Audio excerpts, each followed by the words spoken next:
బండ 72వ నామము బండ సైన్య వధోద్యుక్త శక్తి విక్రమ హర్షితలో నేను శక్తి విక్రమ గురించి గుప్త నామము అమ్మవారు శక్తి విక్రమ అనే దాని గురించి చెప్పాను.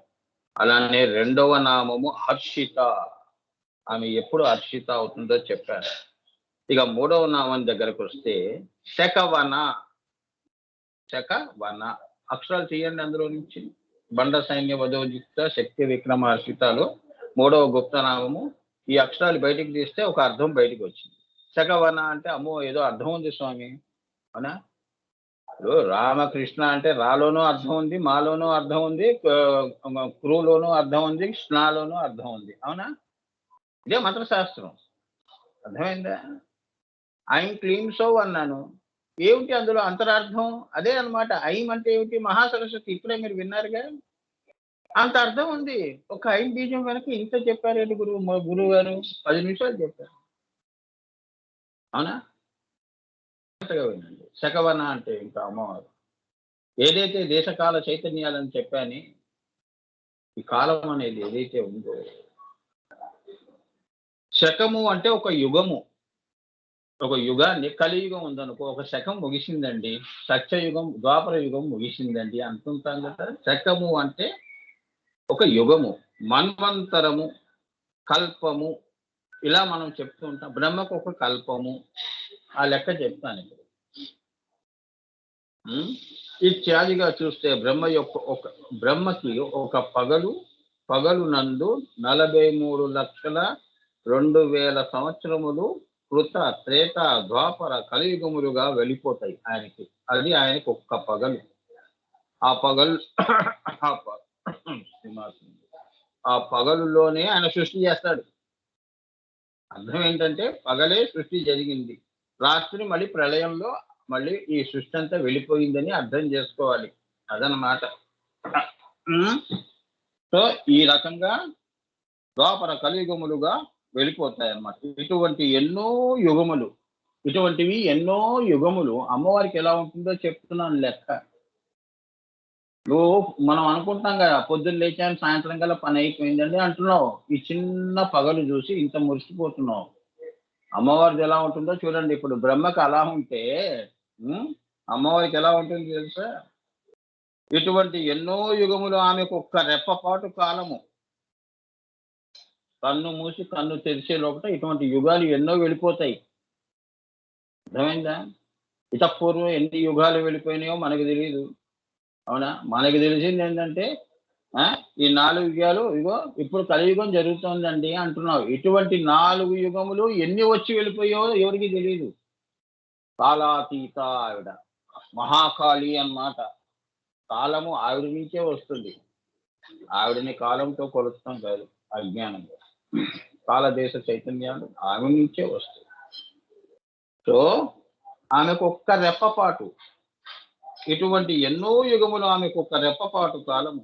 అందుకే అమ్మవారి లలిత సహస్రనామాల్లో ఉన్మేష నిమిషోత్పన్న విపన్న భువనావళి అంటే కన్ను మూసి కన్ను తెరిచే లోపల ఎటువంటి యుగములు చక్కములు అన్నీ కూడా వచ్చి వెళ్ళిపోతాయి. అలానే ఈ సృష్టి కూడా వెళ్ళిపోతుంది అని. అందుకే ఉన్మేష నిమిషోత్పన్న విపన్న భువనావళి అమ్మా, అది అమ్మవారి యొక్క కాలమే. అందుకే కాలము అంటే అంత భయంకరంగా ఉంటుందని. ఖాళీ అంటే ఏంటి? అలా చూడాలి, భయపడాలి. అంతేగాని నాలిక చాపుకుని ఉంది, త్రిశూలం పట్టుకుని ఉంది, ఇవిగా విగ్రహాలు చూసి భయపడటం కాదు. కాలము ఎలా ఉంది? ఇంత భయోత్పాతంగా ఉంది చూడండి, అవునా? ఎన్ని యుగములు వెళ్ళిపోతే ఉన్మేష నిమిషోత్పన్న విపన్నా భువనావళి వెళ్ళిపోతున్నాయి. యుగాలు వెళ్ళిపోతున్నాయి, లోకాలు వెళ్ళిపోతున్నాయి, మనుషులు వస్తున్నారు వెళ్ళిపోతున్నారు. ఇటువంటి ఎన్నో యుగములు ఆమెకు అది ఎలా జరుగుతుంది? ఉన్మేష నిమిషోత్పన్న విపన్న భువనావళి అన్న నామములోని రహస్యమై ఈ శకవన అంటే ఇది రహస్యం. ఎన్నో వనములు, ఎన్నో శకములు వెళ్ళిపోతున్నాయి అని. ఈ సృష్టి అంతా ఒక వనము. ఇటువంటి వనములు ఆ శకములు వెళ్ళిపోతున్నాయి అన్నమాట, గుంపులుగా అని. అది శకవన అంటే అమ్మవారి యొక్క ఒక్క రెప్పపాటు కాలము బ్రహ్మకు ఒక పగలు. ఆయనకి ఒక పగలవుతుంది. ఆ బ్రహ్మ ఆ పగలే పని చేస్తాడు. అర్థమైందా? సృష్టి చేస్తాడని. అప్పుడే ఈ సృష్టి ఆ బ్రహ్మ యొక్క పగటి యందే మన సృష్టి అంతా గూడా నడుస్తూ ఉంటుంది. హ్మ్. సో, ఆ బ్రహ్మ సృష్టించిన ఈ సృష్టి ఆ పగలులోనే పనిచేస్తూ ఉంటుందని. హ్మ్. రాత్రి అంటే అది ముగిసిపోయినది అని. మనకి రాత్రి అయిపోయిందంటే మళ్ళీ పగలు వస్తోంది. సృష్టి, ప్రతి సృష్టి మళ్ళీ వస్తోంది. కానీ అమ్మవారు యొక్క కాల కొలమానాల్లో నువ్వు చూసావు అంటే, ఒక పగలు ఇంత సృష్టి చేసింది. ఒక్క రాత్రిలో మళ్ళీ ప్రళయం సృష్టించింది అని. అన్నీ మొత్తం లోకాలంతా సృష్టంతా మళ్ళీ శ్రీచక్రమంతా తనలో కలిపేసుకుంటుంది అని. సముద్రం నదులన్నిటిని ఎలా కలిపేసుకుంటుందో. ఏమ్మా! ఇప్పుడు మనం గూడా అంతే మన జీవితాల్లో. ఇప్పుడు మనకి ఇంత వయసు అని చెప్తున్నాం గదా!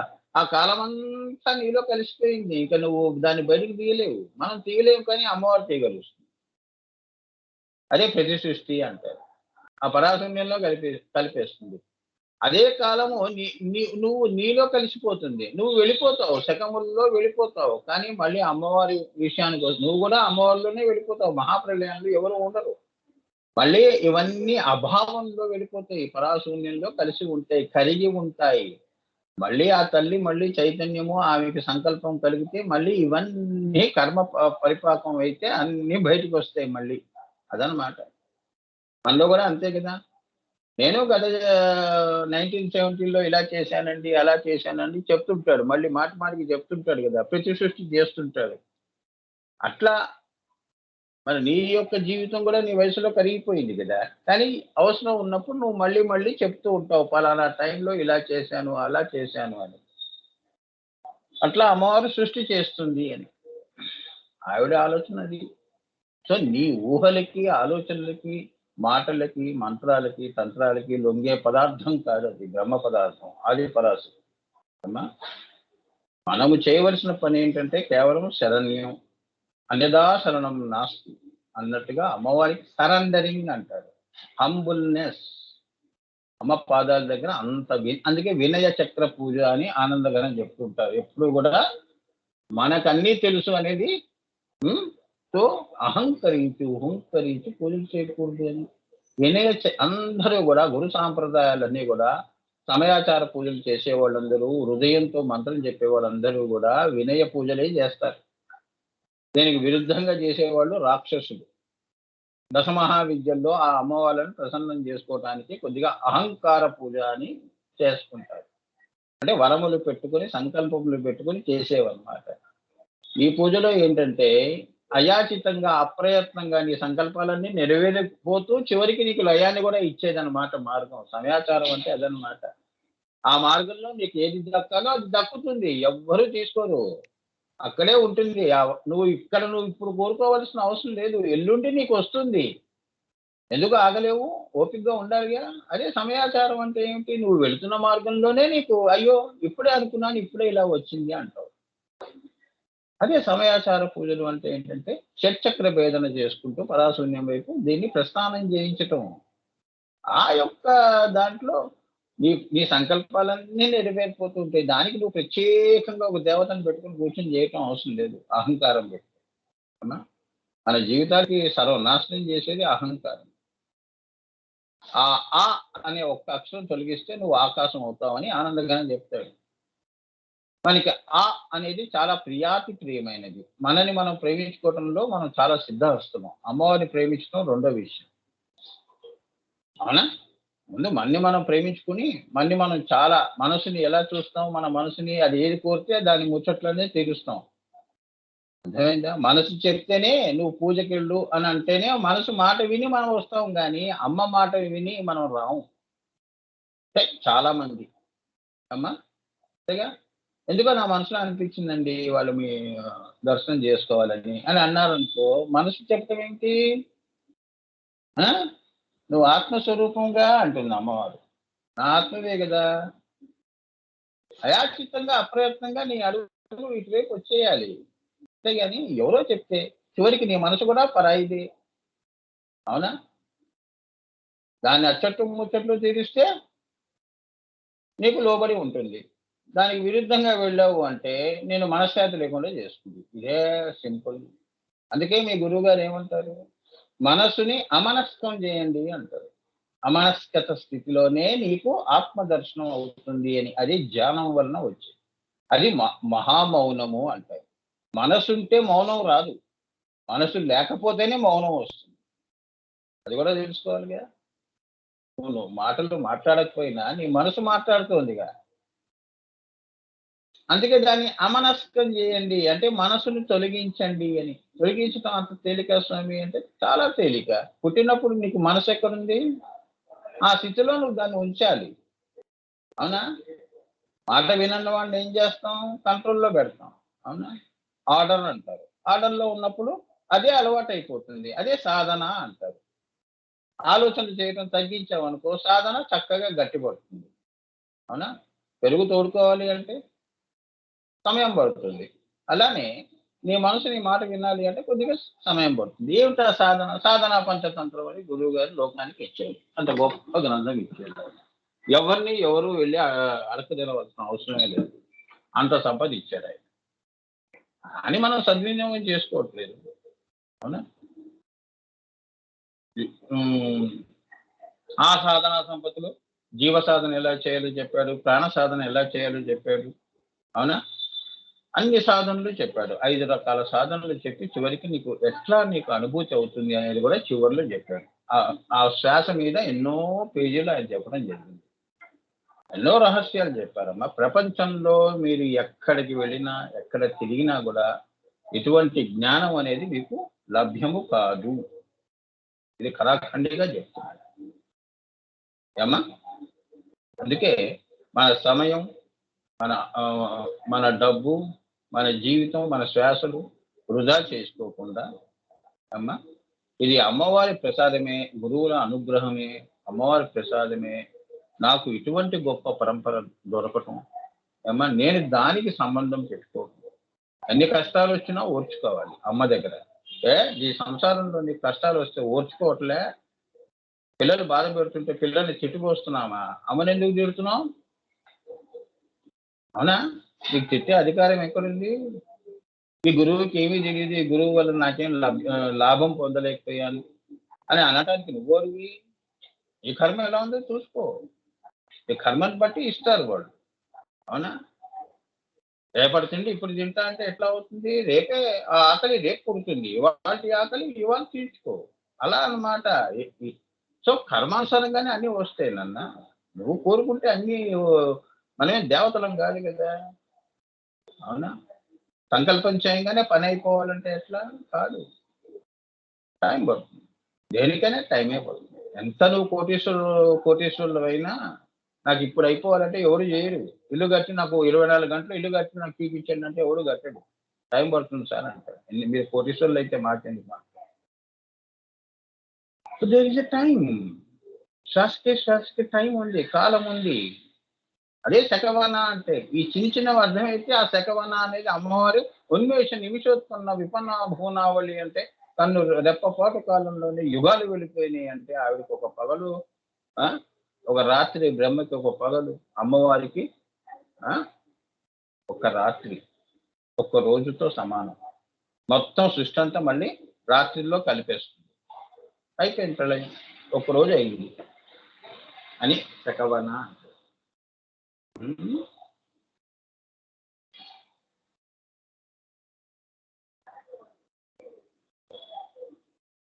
ప్రళయము వచ్చినది అని కాబట్టి శకవనము అంటే అనంత కాలములో అనేక యుగములు యుగములకు అనంత కాలములో అనేక యుగాలు వస్తున్నాయి. కాలాన్ని ఎవరు కొలవలేరు కదమ్మా. అందుకే దాన్ని ఏమన్నారు?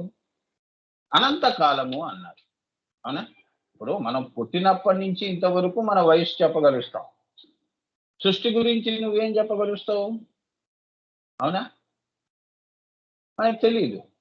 కాలం ఎప్పుడు పుట్టింది అంటే ఎవరికీ తెలీదు. శ్రీ విద్య తెలుసుకున్న వాళ్ళు అప్పుడు వాళ్ళు తెలుసుకున్న వాళ్ళు ఏమంటారు? కాలానికి ఒక కొలబద్ద లేదు. ఇది అనంత కాలము అన్నారు. సృష్టి ఎప్పుడు జరిగింది చెప్పండి? ఎవరు చెప్పలేరు. అవునా? ఆ! సృష్టి చైతన్యం ఎప్పుడు జరిగింది? చైతన్యం వచ్చినప్పటి నుంచి కదా. ఆ చైతన్యం అతఃపూర్వం ఏముంది?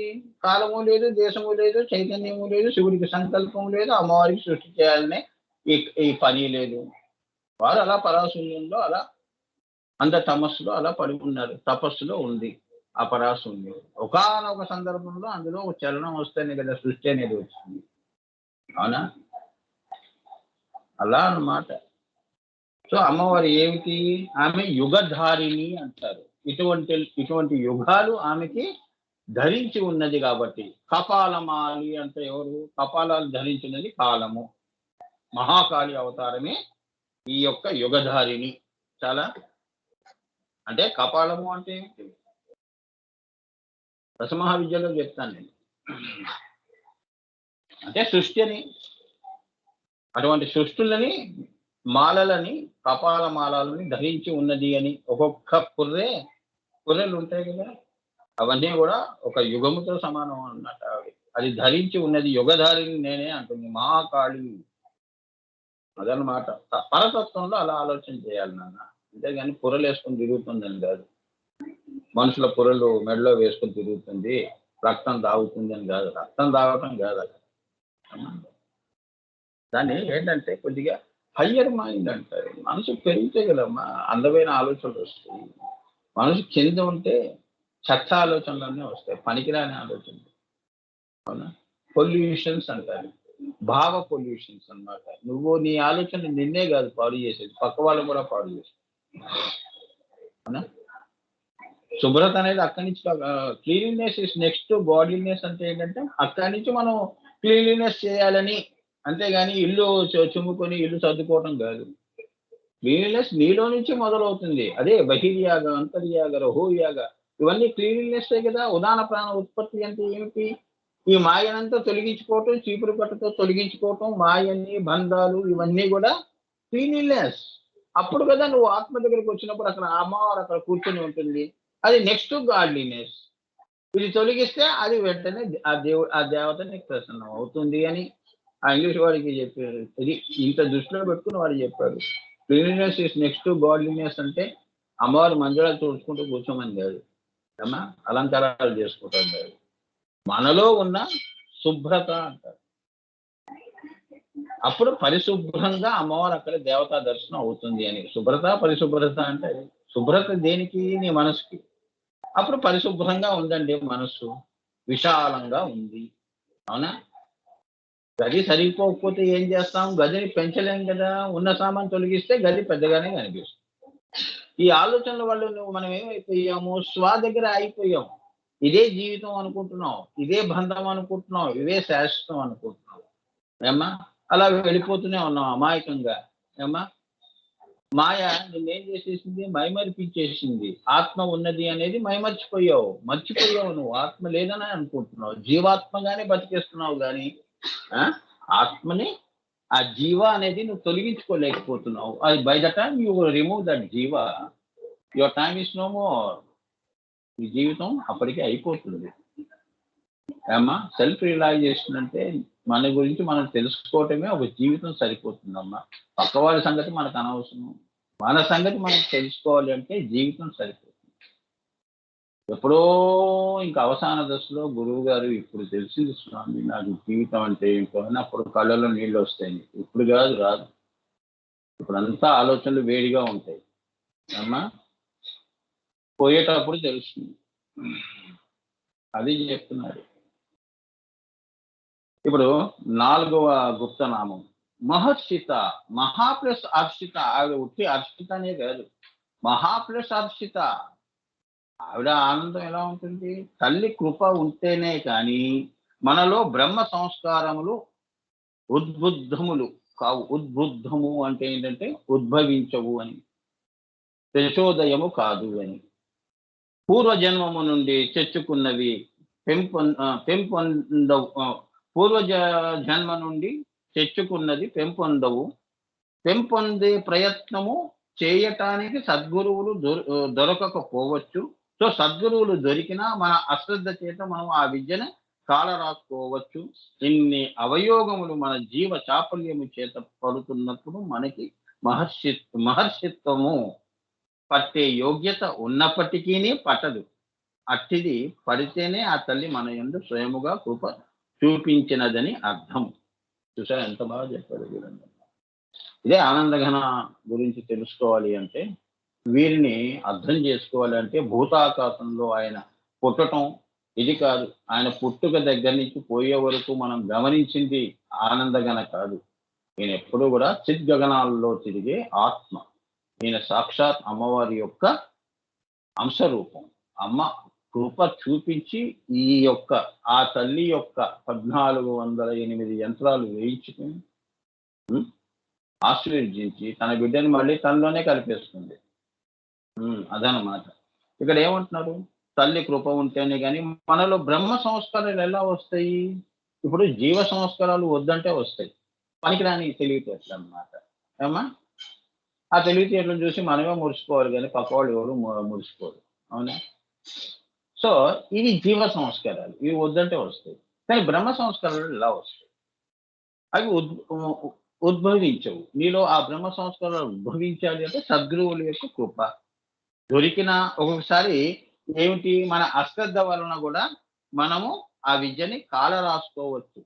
ఇప్పుడే చెప్పాను కదమ్మా, నేను నా బిగినింగ్ ఇంట్రడక్షన్ లోనే చెప్పాను. మనకి ఆ అదృష్టం పట్టినప్పుడు తెలియదు, పోయిన తర్వాత తెలుసు. మనిషి ఉండగా విలువ తెలియదు, పోయిన తర్వాత విలువ తెలుసు. అవునా? అంతే కదమ్మా. గురువులు ఉన్నప్పుడు ఆయన చెప్పిన మాట వినలేదు. ఆయన పోయిన తర్వాత ఇక నువ్వు ఎంత అనుకుంటే ఏం లాభం? అవునా? పోనీ నువ్వు మారావనుకో, ఆయన లేరుగా. అదనమాట. సో గురువులు ఏంటంటేనన్నా, సద్గురువులు దొరికిన అశ్రద్ధ చేత మనం ఆ విద్యను కాల రాసుకోవచ్చాము. ఇన్ని అవయోగములు మన జీవ చాపల్యం చేత పడుతున్నప్పుడు మనకి మహర్షిత్వము పట్టే యోగ్యత ఉన్నప్పటికీ పట్టదు. నీకు అన్నీ ఉన్నా కూడా ఒక్కొక్కసారి మహర్షిత్వము అనేది ఆ యోగ్యత నీకు ఉన్నా కూడా ఒక్కొక్కసారి పట్టదు. అంటే అట్టిది పడితే ఆ తల్లి మన యందు స్వయముగా కృప చూపించినదని అర్థం. అది పట్టిందంటే అమ్మవారి కృప అనుకోవాలి. బ్రహ్మ సంస్కారాలు శ్రీ విద్యలు అందరికీ వచ్చేస్తాయా? బాలామంత్రం పంచదశి అందరికీ చెప్పగలుగుతారా? చెప్పలేరు. ఇది వాడు చెప్తున్నాడు అంటే అమ్మ కృప ఉంటే కాబట్టి వాడు చెప్తున్నాడండి. ఆ బ్రహ్మ సంస్కారాలు, బ్రహ్మత్వం, మహర్షత్వము, మహర్షిత, అది ఆ కృప వల్ల అని చెప్తున్నాడు. కాబట్టి మానవుల్లోని బ్రహ్మ సంస్కారమే మహర్షిత లక్షణము. మరి నిన్ను అందరూ పొగడాలి అంటే జీవితంలో నువ్వు చేసే గొప్ప గొప్ప పనులన్నీ కూడా హర్షిస్తారు మామూలుగా. హర్షించడం కాదు, హర్షిస్తారు. కానీ ఆత్మ విద్య, బ్రహ్మ సంస్కారాలతో నువ్వు ఈ యొక్క ఇంకా స్థితికి ఎదిగావు అనుకో, నువ్వేంటి మహర్షిత. వీడు సామాన్యుడు కాదండి, వీడు మహర్షిత అండి అని. ఋషి వేరు, మహర్షి వేరు. అవునా? అంతే కదమ్మా. ఋషి అంటే అందరూ ఋషులే, నేను ఋషినండి, నాకు ఆధార్ కార్డు ఉంది అని. మహర్షిత అన్నిటికీ అతీతంగా ఉన్నవాడు వాడు. అదే బ్రహ్మ సంస్కారం. సో ఆ బ్రహ్మ సంస్కారమే మహర్షిత లక్షణము. అది పువ్వు పుట్టంగానే పరిమళిస్తుంది అంటే అది చెప్పుకోదు, దాని సువాసనను బట్టి మనమే చెప్తాం. అలా పువ్వు వికసించినట్టు ఆ బ్రహ్మ సంస్కారాలు వారికి వికసిస్తాయి అని బుద్ధి వికసనము చెందుతుంది. సహస్రార కమలము మూలాధారం నుంచి షట్చక్ర భేదన చేసుకుంటూ బ్రహ్మ గ్రంథి విభేదిని, విష్ణు గ్రంథి విభేదిని, రుద్ర గ్రంథి విభేదిని అనుకుంటూ ఆ తల్లి ఆ అయ్యవారి దగ్గర కర్ణికలో వెళ్ళి కలిసిపోతుంది. అది అప్పుడు నీకు ఆనంద బ్రహ్మానంద అంటే అమృతము ప్లావము అవుతుంది. ప్లావము అంటే కారుతుంది అని. సహస్రార కమలం నుంచి అమృత వర్షం, ఆవిడ అమృత వర్షం అవుతుందని. కాబట్టి మానవుల్లోని బ్రహ్మ సంస్కారమే మహర్షిత లక్షణము అంటారు. సో నీవు ఎక్కడ కష్టపడాలి అంటే, నేను ఆ స్థితికి, అదే మరి ఇప్పుడు మహా అవతార పురుషులు కానీ, ప్రోఫెట్స్ కానీ, మెస్సయ్యాలు కానీ, మహానుభావులందరూ కూడా ఇటువంటి మహర్షిత లక్షణాన్ని పెట్టుకునే వాళ్ళు. సాయిబాబా కూడా అంతే కదా. షిరిడి సాయిబాబా కానీ, రామకృష్ణ పరమహంస కానీ, రాఘవేంద్ర స్వామి కానీ, ఈ మహానుభావులందరూ కూడా ఈ ఈ ఈ నామాన్ని ఈ కోవకి చెందుతారు అని అర్థం చేసుకోవాలి. మహర్షితా లక్షణం అంటే అది. ఆమెయే ఆ బ్రహ్మ, బ్రహ్మాని సర్వము, ఆమెకి లింగ భేదము లేదు, ఆమె పరంజ్యోతి గనక. అందుకే ఆమె మానవులలోని బ్రహ్మ సంస్కారమే మహర్షితా లక్షణము. ఆమెయే ఆ బ్రహ్మ. ఆమెకి లింగ భేదము లేదు. యద్భావం తద్భవతి. నువ్వు ఎలా కలిస్తే అలానే కనిపిస్తుంది. నేను విష్ణుమూర్తి ఆరాధన చేస్తానండి, నేను శివ ఆరాధన చేస్తానండి అంటే, అలా నీకు రూపంలో కనిపించినది కూడా ఆ బ్రహ్మయే. దాని వెనక ఉన్న అమ్మవారే, ఆ పరంజ్యోతి. లింగ భేదము లేదు. నువ్వు ఆడ మగ అంటే లింగ భేదము లేదు. గురువు కూడా లింగ భేదానికి అతీతమైనది. ఆయన లింగంలోకి దింపావు అంటే అది అజ్ఞానం, అది పరంజ్యోతి స్వరూపం. తమసోమ జ్యోతిర్గమయ మృత్యోర్మ అమృతంగమయ అంటున్నావు కదా. నీ శరీరంలో ఆడవాళ్ళలో కానీ మగవాళ్ళలో కానీ ఏముంది? ఆత్మయే ఉంది. అది నీలో ఆడవాళ్ళలో ఉన్నప్పుడు అది ఆడాత్మ అని, మగవాళ్ళలో ఉన్నప్పుడు మగాత్మ అంటున్నామా? జీవాత్మ అని అంటున్నాం. అవునా? జీవము అన్నప్పుడు ఆడ ఒకటే, మగ ఒకటి, ఇద్దరు ఒకటి. అమ్మా, సో ఆమెకు లింగ భేదం లేదు కనుక ఆమె పరంజ్యోతి కనుక.